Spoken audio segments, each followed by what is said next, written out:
जय श्री राम। मैं आज आप लोगों को एक छोटी सी कहानी सुना रही हूँ जिसका नाम है कर्मों का खेल।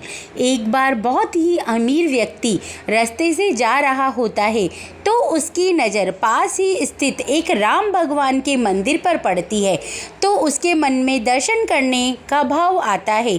तब वह अपनी गाड़ी को साइड में खड़ी कर जाता है तो वह राम भगवान के दर्शन के लिए सीढ़ियाँ चढ़कर ऊपर पहुँच जाता है। पर जैसे ही वो अपने जूते खोलने लगता है तब वह देखता है कि मैंने तो बहुत ही महंगे जूते पहन रखे हैं, अगर किसी ने इनको चुरा लिया तो अभी मुझे नंगे पैर ही जाना पड़ेगा और अभी मैं ऑफिस के काम से जा रहा हूँ।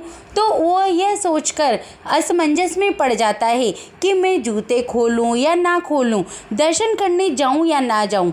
आखिर कुछ सोचकर वह तय करता है कि मैं भगवान के दर्शन तो ज़रूर करूँगा। तब पास ही में एक भिखारी सीढ़ियों पर बैठा हुआ रहता है। तब वो उससे कहता है कि हे भैया, मैं तुम्हारे पास ये जूते खोल कर जा रहा हूँ, तुम इनका ध्यान रखना, वापस आने के बाद मैं तुम्हें पैसे दूंगा। ऐसा कहकर वह भगवान के मंदिर में जाता है और जाकर बड़े ही भाव से भगवान के दर्शन करता है। दर्शन करने के बाद उसका मन करता है तो वो वहीं मंदिर में कुछ देर भगवान के सामने हाथ जोड़कर बैठ जाता है। तब वह सोचता है कि हे भगवान, आपने सभी इंसानों को एक जैसा क्यों नहीं बनाया? अभी आप मुझे ही देख लो, मेरे पास इतने महंगे जूते हैं कि मुझे उनका ध्यान रखने के लिए उस भिखारी को कहना पड़ा, और वह भिखारी है जो 2 वक्त की रोटी जुटाने के लिए भी यहाँ धूप में सीढ़ियों के ऊपर बैठा हुआ है। तो आप क्यों नहीं एक जैसे ही इंसानों को बनाते हो और सबको एक जैसी ही सुविधा क्यों नहीं देते हो? ऐसा वह सोच ही रहा होता है। तब उसके मन में विचार आता है कि मैं जब भी यहाँ से बाहर जाऊँगा तो उस भिखारी को कम से कम 500 रुपये ज़रूर दूंगा, क्योंकि उससे वह अपने लिए कुछ खाने पीने का सामान ले ले।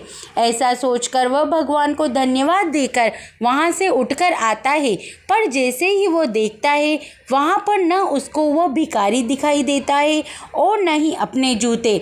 यह देखकर उसे लगता है कि भिखारी शायद कुछ काम से इधर उधर गया होगा तो अभी आ जाएगा।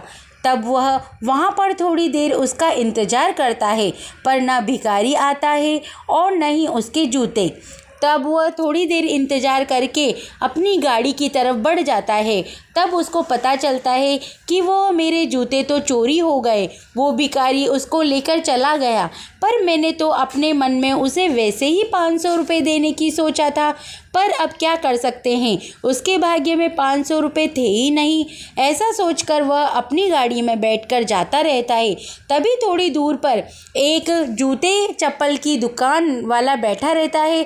तब उसके मन में आता है कि क्यों ना मैं ऑफिस जाते वक्त कुछ पहन लूँ ताकि नंगे पैर मुझे नहीं जाना पड़ेगा। जैसे ही वह उस दुकान पे जाता है उसे सामने सामने अपने जूते दिखाई देते हैं। अपने जूतों को वो पहचान जाता है और वह कहता है, हे भैया, ये तो मेरे ही जूते हैं, अभी थोड़ी देर पहले पास ही के मंदिर से चोरी हुए हैं। तब वह व्यक्ति कहता है कि नहीं नहीं साहब, ये तो हमारे ही हैं। तब वह उसे थोड़ा डांटता है। तब वह दुकानदार मान जाता है कि हाँ, हाल ही में एक भिखारी उसे 500 रुपये में ये बेच के गया है, क्योंकि जूते बहुत ही महंगे और कंपनी के हैं, तो मैं इसे कम से कम 1000 रुपये में बेचूंगा। यह बात सुनकर वह व्यक्ति कुछ सोचता है और मुस्कुराता हुआ अपनी गाड़ी में आकर बैठ जाता है। तब वह गाड़ी में आकर बैठता है और भगवान से कहता है कि हे भगवान, मुझे अपने सवाल का जवाब मिल गया है। मैंने आपसे कहा था कि आप क्यों एक जैसा सबके साथ व्यवहार नहीं करते, सबको एक जैसी स्थिति में क्यों नहीं रखते, सबको एक जैसी सुविधा क्यों नहीं देते। पर मुझे अब पता चल चुका है कि सबको अपने कर्मों के हिसाब से सब मिलता है। उस भिखारी को तो मैं 500 रुपये वैसे ही देने वाला था, पर उसने गलत काम करके गलत कर्म कमाए और उन जूतों के बदले उसे 500 रुपये तो मिले, पर उसके कर्म अलग हो गए, उसका कर्म खराब हो गया, तो उसको अच्छा फल कैसे मिल सकता है। यह सोचकर वो जाता रहता है।